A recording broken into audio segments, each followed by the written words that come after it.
Hello, my dear children. Today we are going to learn and understand a new poem, Under the Greenwood Tree. Children, we all are aware about the famous poet William Shakespeare. He was regarded as the greatest writer in the English language. This poetry, Under the Greenwood Tree, appears in Act 2, Scene 5, of Shakespeare's plays, As You Like It. It is one of the best poetry from Shakespeare's plays. So come on, let's read the poem and understand its meaning. So please pay attention carefully. Under the greenwood tree, under the greenwood tree, who loves to lie with me and turn his merry note unto the sweet bird's throat.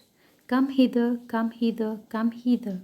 Here shall he see no enemy but winter and rough weather, who doth ambition shun and loves to live the sun, seeking the food he eats and pleased with what he gets. Come hither, come hither, come hither. Here shall he see no enemy but winter and rough weather. The poet of this poem is William Shakespeare. So let's see the first stanza. In this stanza, under the greenwood tree, who loves to lie with me and turn his merry note unto the sweet bird's throat.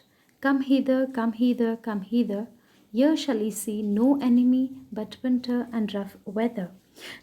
Here in this stanza, children, the poet invites us to celebrate the happiness of living in nature. As you can see the child sleeping nicely, under the tree.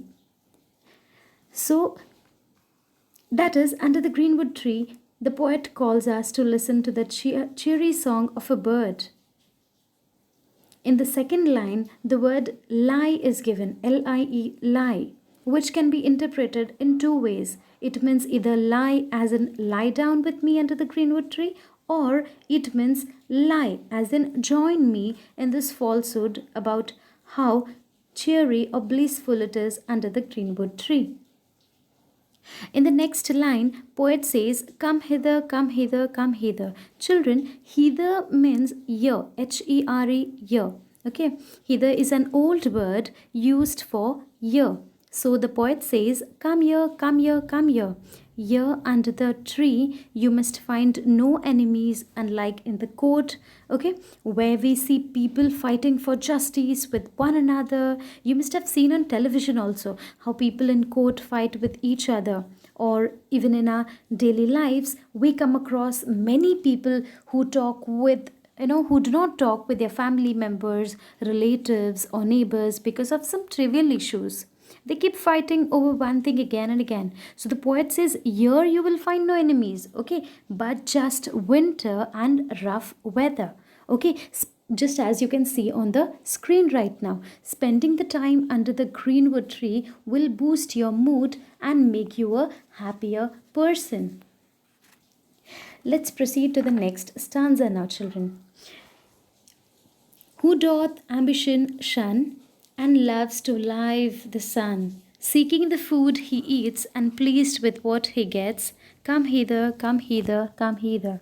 Children, doth, D-O-T-H, as you can see the word in red, doth means it is a form of the word do.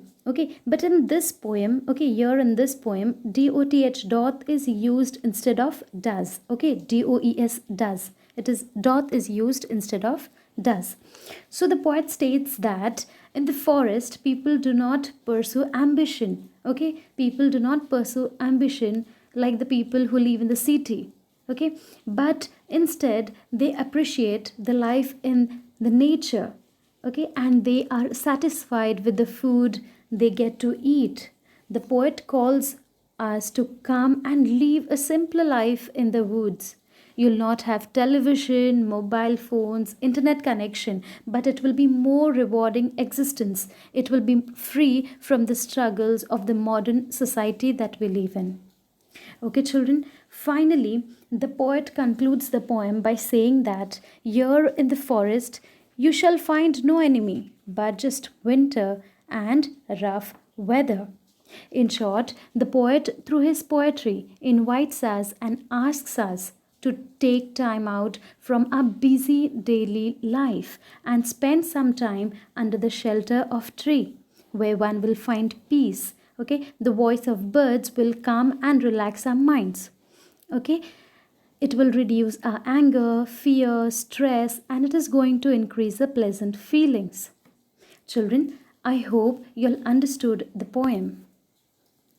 Thank you.